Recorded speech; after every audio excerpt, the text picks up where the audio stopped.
Здравейте, аз съм Марио и това е моята приятелка Котето. Ела с мене, ще опознаем природата и града.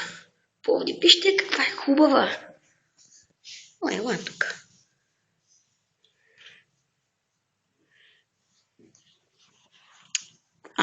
Дай лапа.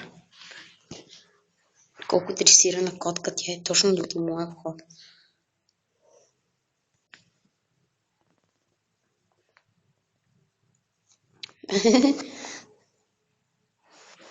Много е галовна.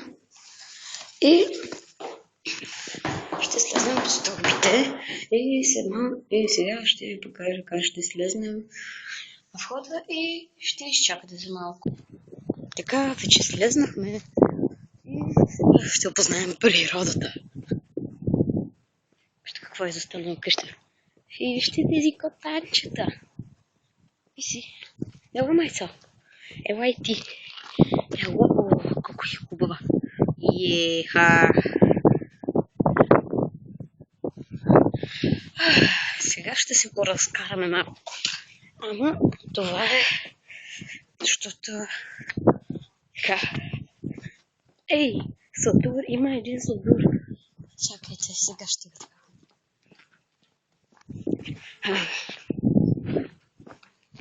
Ето го!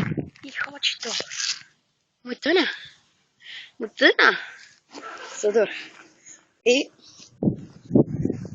за малко ще свърша една работа и ще отида нататък, за да потанцуваме малко.